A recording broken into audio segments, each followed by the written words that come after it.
Saludos amigos de las exclusivas de José Peguero, bienvenidos a otra oportunidad en donde estaremos tratando un tema bastante delicado, la peste porcina africana y cómo afecta a la República Dominicana con un experto en seguridad agroalimentaria, el señor Richard Peralta de Camps. ¿Cómo se siente, Richard? Bueno, todo bien, gracias a Dios, José, y agradeciéndote por la invitación a tu programa. Hace unos días recibimos el privilegio nuestro de que usted tenga la decencia de visitarnos y más sabiendo que usted tiene un conocimiento amplio de esta situación porque lo ha tratado en el pasado y también su familia se ha dedicado ampliamente a esto de la agropecuaria. Lo primero es cuáles son los antecedentes de la peste porcina africana en la República Dominicana.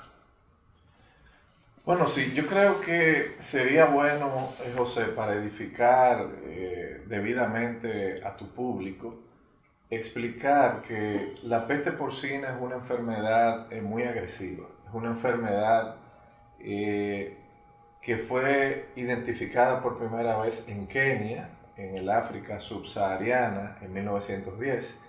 Y a partir de esa primera identificación, ha habido tres procesos de expansión territorial a diversos lugares del mundo. Hubo uno que ocurrió a principios de los años 60, que llevó la enfermedad a Europa, otro en los años 70, que permitió que se expandiera a parte del Asia e incluso al continente americano. En el continente americano, en esa oportunidad, la enfermedad ingresó por Cuba en 1970. Y ahí, como parte de ese segundo proceso de expansión global, digamos que entró a la República Dominicana, los más viejitos, ¿verdad? Recordaremos, en el gobierno de don Antonio Guzmán, iniciando en 1978, se hizo, digamos, la declaratoria de esa introducción. Sí. Y bueno, en el país esa primera experiencia fue bastante difícil para los productores porcinos. Recordaremos que el proceso de erradicación de la enfermedad conllevó a que las autoridades dispusieran el sacrificio total de la población de cerdos del país. Y no fue sino hasta 6 años después, en 1984, cuando finalmente se logró que la Organización Mundial de Sanidad Animal, la OIE, reconociera al país como libre de esta enfermedad. Sí, en la actualidad, ¿qué pasó? ¿Fallaron los controles en el país? Usted explicaba que había algunas debilidades. ¿Pudiera compartirlas con nuestros televidentes?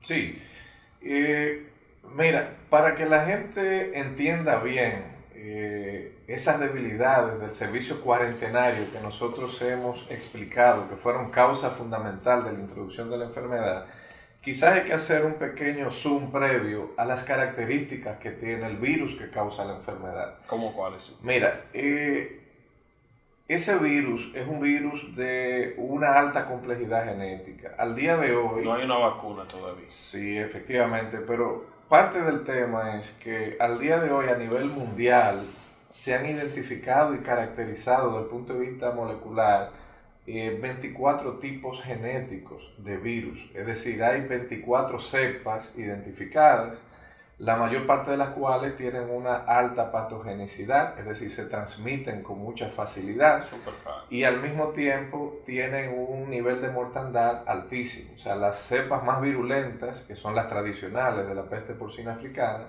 muestran un nivel de mortandad de 80, 90, 95 y en algunos lugares hasta del 100% de la población. Es decir, que donde esa enfermedad entra, por lo general, produce un nivel de mortandad tal en los animales que la medida fitosanitaria, perdón, en este caso zoosanitaria, recomendada para la erradicación, que es el sacrificio, y el sacrificio por una razón que ya tú mencionaste, Sí. es decir, la enfermedad no tiene vacuna, pero tampoco tiene tratamiento curativo. Es decir, todavía al día de hoy, más de un siglo después, en que las autoridades zoosanitarias de todo el mundo han estado estudiando, investigando, tratando de desarrollar tratamientos y vacunas, aún al día de hoy no se tiene.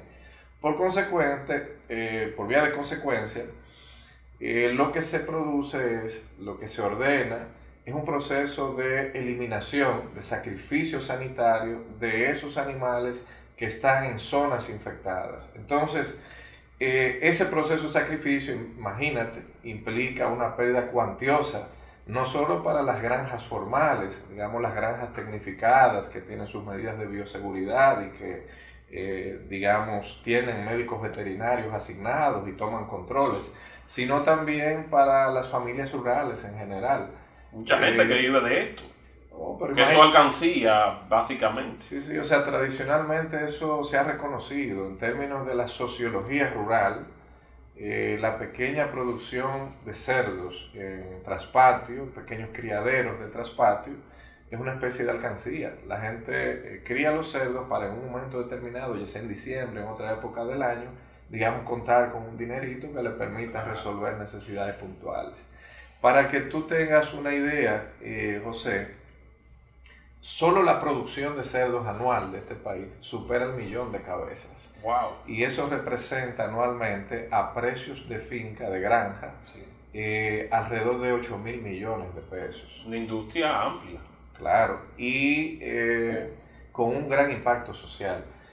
La mayor parte de las granjas porcinas tecnificadas aquí están digamos, en la región Cibao Norte, Cibao Sur y el Gran Santo Domingo, incluyendo San Cristóbal por la parte de Jaina. Pero los lugares donde hay más productores de cerdo es el suroeste, la región sur. La sur región profundo, más pobre. La región más pobre. Son muchos productores, pero de un pequeño volumen de producción. Entonces, cuando tú te enfrentas a la posibilidad real de que en el futuro, debido al descontrol en términos de expansión territorial de la enfermedad, podamos estar asistiendo a un proceso de aniquilación, de sacrificio sanitario masivo de todas las cabezas de cerdo del país, nosotros hemos hecho estimaciones que sugieren que las pérdidas económicas solo a nivel de los productores pudieran estar superando los 30.000 millones de pesos. 30.000 millones de pesos. Claro, porque el proceso de repoblación, que es un proceso muy lento y tortuoso, porque hay que hacerlo... Controles máximos. Claro, y guiándose por mecanismos, digamos, que permitan verificar que ese proceso de repoblación no lleve a una reinfección de la enfermedad en territorios donde ya se hizo el ejercicio del sacrificio. Para eso se utilizan, es una técnica muy utilizada internacionalmente, unos cerdos centinelas, se le llama, son unos cerditos que previamente se le han hecho pruebas para determinar que están libres de la enfermedad y que se liberan en un área geográfica determinada a plena libertad, que se muevan, coman de los residuos de alimentos que hay en los lugares, y a partir de allí, pasado 45 días, se capturan nuevamente y vuelven y se le hacen análisis, y así digamos que se toma un termómetro de cuál es la situación en términos de presencia activa o no del virus en los territorios. Sí, pero en cuanto a los controles, ¿qué falló en los controles del país? Sí, mira, tomando en cuenta esas características del virus, yo te diría lo siguiente. La responsabilidad, José, en esto hay que ser categórico, la responsabilidad por evitar que las enfermedades exóticas, tanto de los animales como de las plantas, ingresen al territorio nacional, es una responsabilidad fundamentalmente que recae sobre los hombros del Ministerio de Agricultura. En el Ministerio de Agricultura, en la parte animal, hay una Dirección de Sanidad Animal que pertenece a la Dirección General de Ganadería, y es la responsable de administrar todo el sistema cuarentenario. Ese servicio cuarentenario tiene dos enfoques. Un enfoque externo, es decir, es el que busca evitar que esas plagas y enfermedades ingresen al territorio nacional, y para ello las autoridades cuentan con una red de inspectores, técnicos veterinarios o tecnistas, que están destacados en todos los puntos de ingreso al territorio nacional, ya sean puertos, aeropuertos o pasos fronterizos.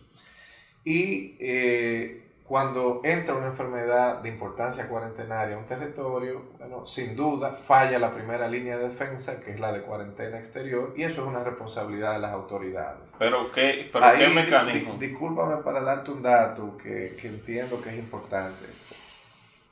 Las debilidades que tiene nuestro servicio de protección sanitaria son tan profundas que, por ejemplo, la mayor parte de los incineradores que están colocados en esos puntos de entrada al territorio nacional no están funcionando. ¿Cómo? Entonces, por ejemplo, el virus de la peste porcina es un virus muy resistente.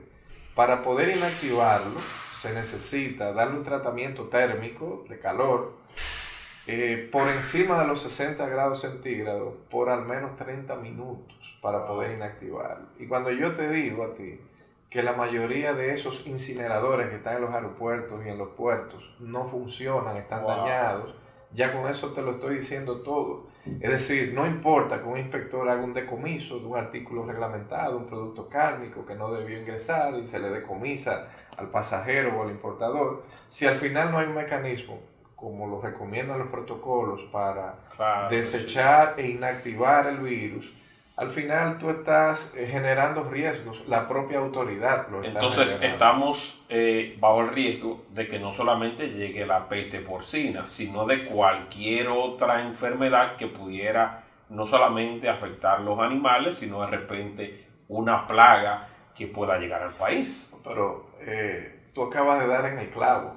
Hoy la sociedad está alarmada por el tema de la peste porcina, pero esas debilidades del sistema de protección fito y zoosanitaria, porque hay ciertas similitudes en ambas ramas, ponen en riesgo toda la producción agropecuaria nacional. Esto es un tema, y nosotros hemos dicho, donde los ministros de Agricultura deben esforzarse para hacerles ver a los presidentes, a los titulares del Poder Ejecutivo, que esas son áreas donde primero no se puede jugar con el personal técnico. El personal técnico que ya está capacitado, que tiene un historial manejando los protocolos, no se puede sustituir por razones que no sean de mucho peso.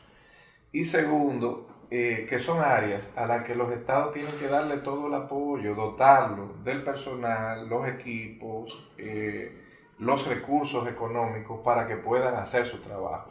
Yéndonos quizás, para poner otro ejemplo, Sí. Edificando a tu público en lo que tú mencionas, hace unos años aquí hubo un nuevo brote de roya del cafeto que ha significado más de 20.000 millones de pesos en pérdida para los productores de café.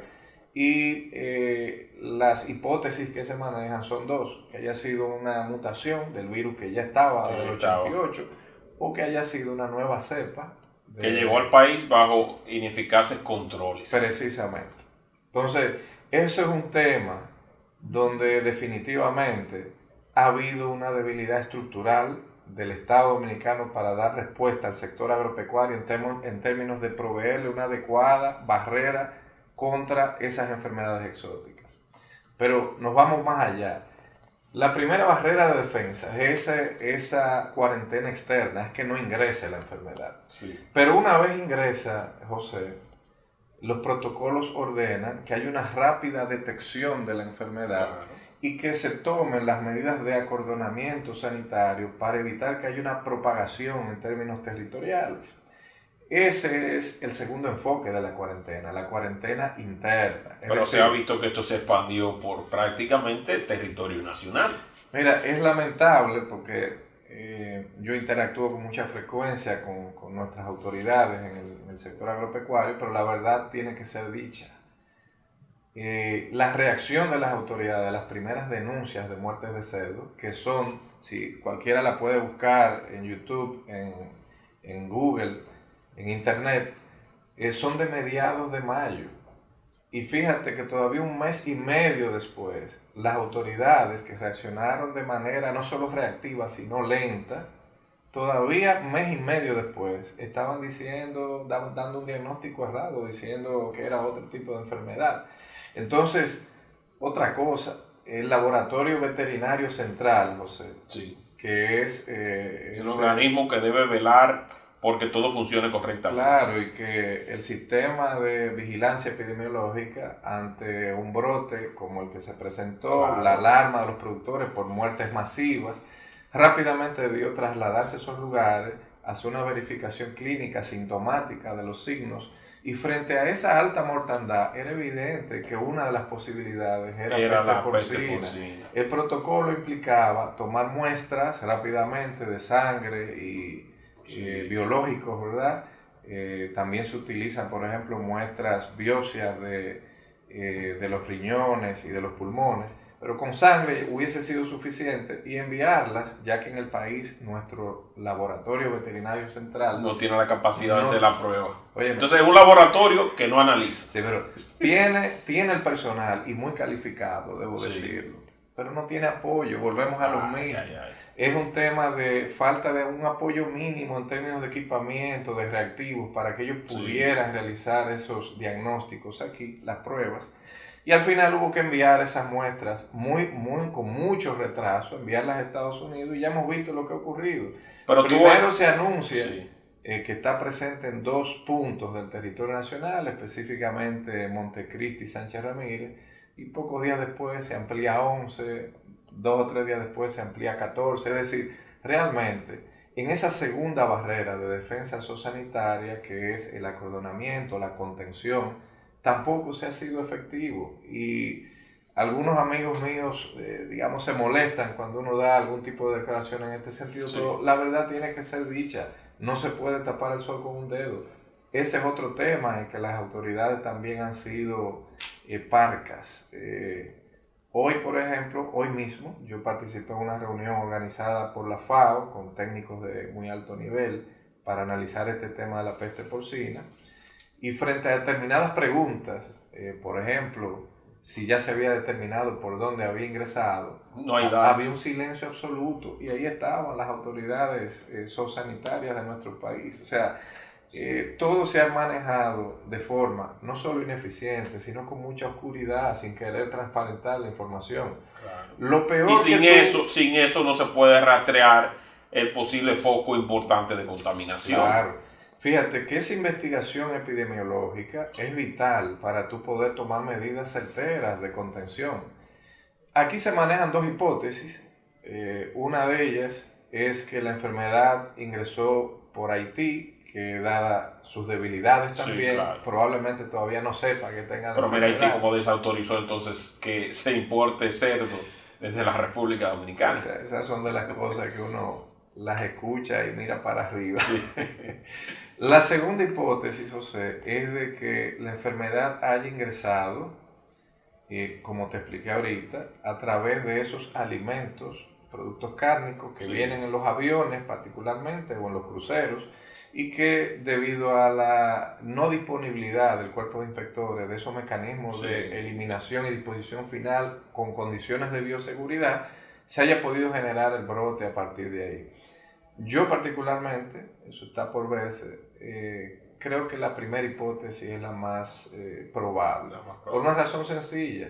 Las primeras denuncias fueron de Dajabón y Montecristi. Entonces, hay un tema de cercanía geográfica que apunta que probablemente esa haya sido la vía de introducción de la enfermedad. ¿Por qué tiene Estados Unidos que entonces venir y decirnos a nosotros, ciertamente, ustedes tienen la fiebre porcina africana, y la República Dominicana no puede entonces decir, señores, sí la teníamos? Porque hubo una ambivalencia, de repente una lluvia de comunicados, eso no existe, después entonces llega la información de que Estados Unidos lo confirma, y ahí admiten y empiezan a tomar las medidas del lugar. Sí, básicamente es por las debilidades que tiene el país en capacidades de diagnóstico. Es lo que te comentaba hace un momento. Aquí se tomaron las muestras, pero el laboratorio nuestro no estaba en capacidad de hacerlo. Y por eso hubo que enviar a Estados Unidos, y es entonces el Departamento de Agricultura de Estados Unidos quien finalmente da la voz de alerta. Sí. Esa enfermedad, por su alta patogenicidad y el nivel de mortandad que representa, es de declaración obligatoria. Es decir, que los Estados Unidos hicieron bien. Tan pronto se detecta, había que notificarlo a todos los países del mundo para que cada país tome las medidas del lugar para evitar que desde República Dominicana se exporte el virus causante de la enfermedad. Vemos al ministro de Agricultura, vemos a Hipólito Mejía, vemos al presidente, incluso a Raquel Arbaje comiendo cerdo. ¿Qué mensaje quieren ellos llevar hacia la población dominicana de que es confiable seguir comiendo cerdo? Sí, hay enfermedades de los animales que se pueden transmitir a los seres humanos. Sí. Esas enfermedades se clasifican, se tipifican como zoonosis. Es el término técnico para referirse a ellas. Afortunadamente, la peste porcina no es una zoonosis. Es decir, en más de un siglo que se tiene investigando, todavía no hay ni un solo caso documentado de transmisión de la enfermedad a los seres humanos. O sea que realmente es totalmente seguro consumir la carne de cerdo, aún de cerdos infectados. ¿Cómo? Así es. O sea, no hay un solo estudio que evidencie que esos cerdos que se están muriendo de esta fiebre y peste porcina, que entonces no se le traspasa al ser humano. Sí, porque genéticamente el ser humano no tiene receptores que permitan que el virus se reproduzca. Eso precisamente es un tema que uno de los científicos hoy de la FAO estuvo explicando en el taller que tuvimos, bastante interesante. Y ahí la población puede tener, digamos que, tranquilidad. Puede seguir consumiendo el cerdo y no hay riesgo para su salud. No hay ningún riesgo, o sea, repita eso, porque la gente entonces ahora se ha visto cómo esta situación del cerdo ha afectado el mercado cárnico. La gente ante el temor de que existe esta peste porcina africana está consumiendo más pollo. Ante el elevado consumo de pollo se han disparado los precios, incluso en algunos sectores se ha evidenciado que lo venden sobre 80, 90, algunos hasta 100 pesos. Entonces, ¿cómo es que la gente se lo puede seguir comiendo con tranquilidad? Bueno, yo te diría que aquí hay un tema de partida doble. Por un lado, es desconocimiento. Hay gente a la que no le ha llegado la información de que es seguro consumir la carne de cerdo, aún con peste porcina. Por lo que comenté, no es una zoonosis, no se transmite al ser humano. Y por otro lado, hay un tema también de precaución, que es natural. Sí. O sea, hay gente que dice, bueno, en lo que se averigua el caso, al menos yo no voy a consumirla. Pero debo decirte ahí, José, y viendo cómo este tema de la peste ya está impactando en otros sectores de la producción pecuaria, particularmente con el tema de los precios del pollo, que lo que tú mencionas es así. Se ha producido un incremento coyuntural del consumo de carne de pollo por efecto sustitutivo del consumo de cerdo. Pero en el caso de la elevación de los precios del pollo, ese no ha sido el único factor. ¿Cuáles otros están incidiendo? Mira, hay un tema ahí más de carácter estructural. El país en los últimos 5 años ha visto reducir su producción anual de pollo, de carne de pollo. Sí. El país normalmente producía 17, 18 millones de unidades al mes. Ese era el promedio mensual de producción de pollo.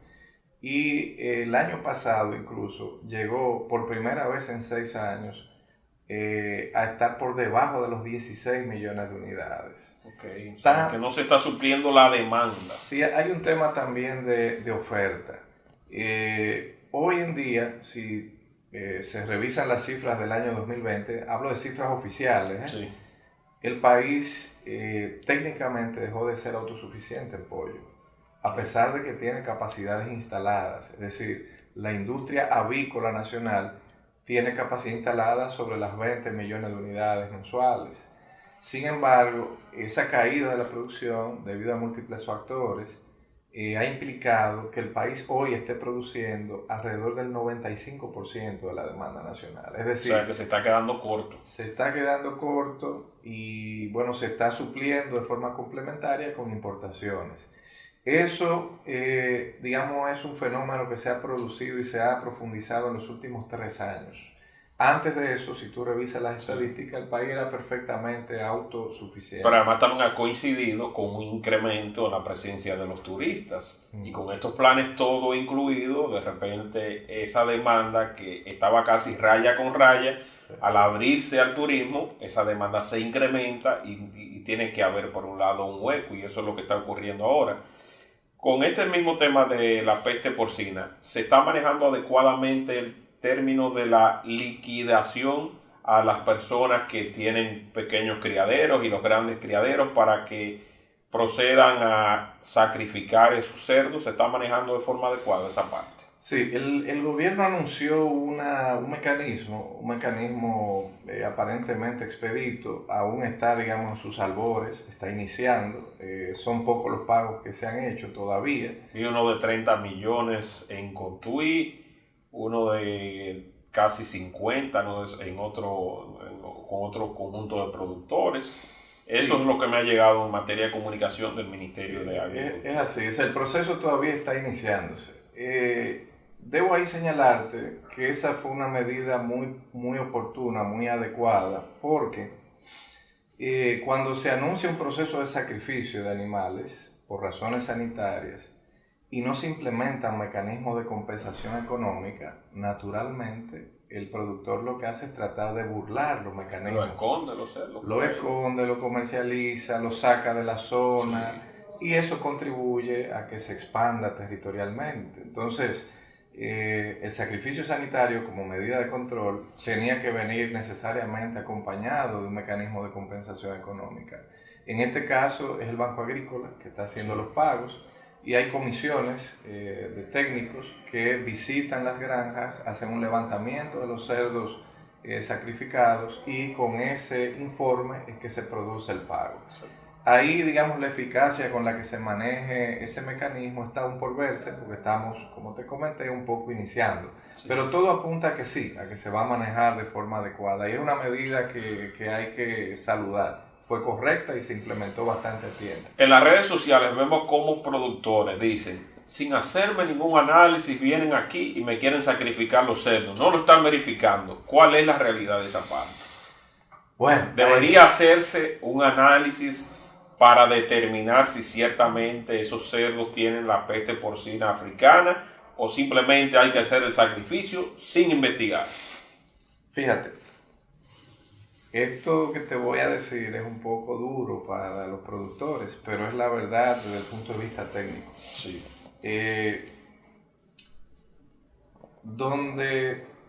Por lo general, la estructura productiva en materia porcina está dividida en dos grandes grupos. Están las granjas organizadas, tecnificadas, que tienen sus medidas de bioseguridad, y están los pequeños criaderos de traspatio, que por lo general la alimentación que le dan a los cerdos es de residuos de los alimentos humanos. Sí. Entonces ahí es donde está el problema.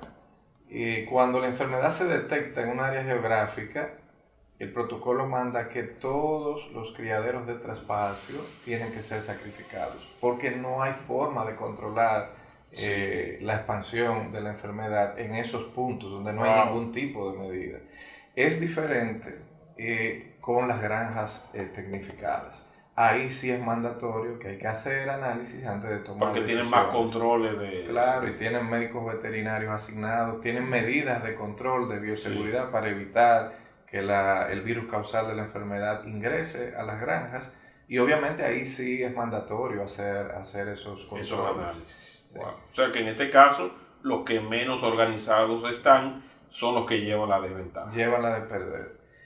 Yo he escuchado a lo largo de todos estos años a algunos veterinarios decir, ser partidarios de que en el país no debería permitirse la producción de traspatio. Pero es difícil porque una familia que se sostiene criando 1, 2, 3 cerditos y viene y se mantiene de generación en generación, prohibir esto causaría... Bueno, tú, sin ser, digamos, un experto en el área, tú lo has dicho. Una cosa es lo ideal, pero otra es lo posible. Sí. Eso en términos fácticos es imposible. Es decir, lo que han hecho otros países es que han establecido reglas. O sea, usted quiere tener una pequeña producción informal, hay un mínimo de reglas, y una de ellas Una de ellas es la alimentación. Usted no puede alimentar al cerdo con desperdicios, porque es que eso genera un foco de contagio Claro. que no hay forma posteriormente de tú establecer controles. Fíjate, ese virus de la peste porcina se propaga de 3 maneras, para que veamos el porqué de esa medida. Hay un mecanismo de contagio que es directo, que es cuando los cerdos están juntos, comen en el mismo lugar y bueno, por contacto, todo lo que son las secreciones, la saliva, las heces, etcétera, del cerdo, permiten que se transfiera. La segunda modalidad, que es la que se denomina indirecta, es a través de la alimentación. Y normalmente se da cuando un cerdo consume restos alimenticios que ya tienen la carga del virus, que están contaminados. Y la tercera vía, ojo con esto, se le llama contagio o infección a través de vectores. Hay determinados tipos de garrapatas, incluso hasta moscas, que son vectores. Pican aquí, van al criadero de al lado, y por eso es bueno aclarar este punto, que esos criaderos de traspatio, en las zonas donde está la enfermedad, no hay forma de que no se sacrifiquen. O sea, definitivamente es una medida adecuada. Así es. Claro. ¿Y qué es lo que pasa ya con los cerdos para esas personas que se preocupan por el bienestar de los animales y que dicen, wow, pero qué difícil que un cerdo muera de esto? ¿Qué es lo que pasa con el organismo del cerdo? ¿Es que la fiebre es tan intensa que termina matándolo? ¿Cómo se produce esto? Mira, la sintomatología de la enfermedad es confusa. O sea, por una evaluación clínica no es posible dar un diagnóstico 100% certero. Se producen, digamos, laceraciones en la piel, enrojecimiento, la fiebre alta sobre 40 grados, por eso le llaman fiebre porcina también, africana. Pero digamos que el signo clínico más evidente de que potencialmente la enfermedad está se refiere al sangrado. Es decir, cuando los médicos veterinarios hacen una especie de autopsia, pueden observar en los órganos interiores del cerdo que está sangrando. Hay sangrado interior. Entonces ese sangrado lo puede expulsar por la orina también. Así es decir, una gota de sangre de un cerdo infectado puede contener hasta 3 millones de copias activas del virus. Por eso, y esto es bueno... pero por eso que entonces hay que sacrificarlo todo. Así es, y sacrificarlo con medidas, que esa es una de las preocupaciones que actualmente tenemos. ¿En qué sentido? Esas comisiones de técnicos que se trasladan a los diversos lugares a producir los sacrificios, cuando se van de una finca infectada a otra, tienen que cambiarse el calzado y la ropa de bioseguridad. Yo no sé si lo están haciendo. Yo lo que he visto es que ellos se ponen en algunos puntos, le echan agua a los vehículos y limpian alguna que otra cosa. Hay mecanismos de desinfección también. Pero mira, me voy más lejos. Los equipos pesados que se utilizan para abrir las fosas comunes y mover los cerdos ya sacrificados, también tienen que ser desinfectadas, porque si no, las mismas brigadas que están trabajando en la campaña de sacrificio sanitario terminan siendo los que exportan territorialmente el virus de la enfermedad. Buscando el control terminan causando mucho más problemas. Al decir de muchos médicos veterinarios que participaron en la jornada de finales de los 70, principios de los 80, parte de esa propagación se debió a un mal manejo en aquel momento de esa campaña zoosanitaria.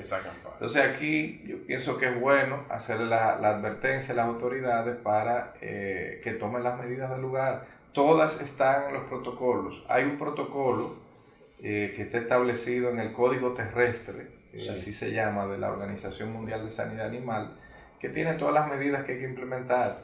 El tema es que la agilidad con la que estas medidas se implementen al final termina siendo tan o más decisivo que las mismas medidas como tal. Claro. Ahora, yo le pregunto a ¿usted se imagina una Navidad en República Dominicana sin cerdo?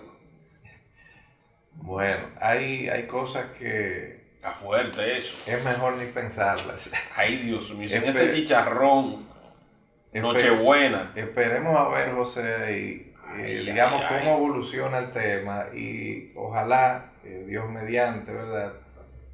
La República Dominicana no se vea en el peor escenario, pero eso está por Pero verse. duro, una Navidad sin un chicharroncito y o a un precio bastante elevado. Es difícil Sí. y eso tiene sus consecuencias políticas sociales. Claro. Porque la gente no piensa en esto, sino que inmediatamente lo que dice es que es culpa del gobierno no haber protegido y que es culpa del gobierno que el cerdo esté tan caro. Bueno, agradecer a usted, señor Richard Peralta, por esta conversación. Entiendo que ha sido bastante fructífera. Los amigos de YouTube han encontrado un banquete con un profesional de alto nivel que conoce a profundidad esto de la peste porcina africana, conocida también como la fiebre porcina, que está afectando nuestro país y que esperamos que haya que no sea tan extendida, porque se pretende, si aquella vez duró unos 6 años, me imagino quizás con la tecnología y las facilidades que tenemos ahora, quizás se pueda controlar mucho antes.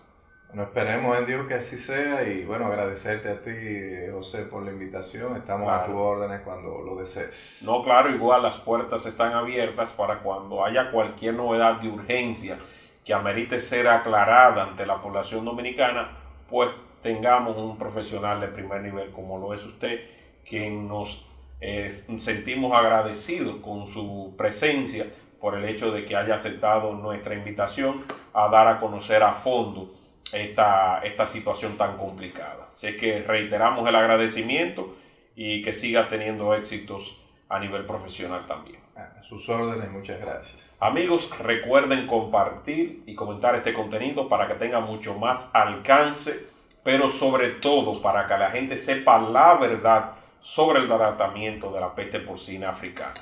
Bye bye.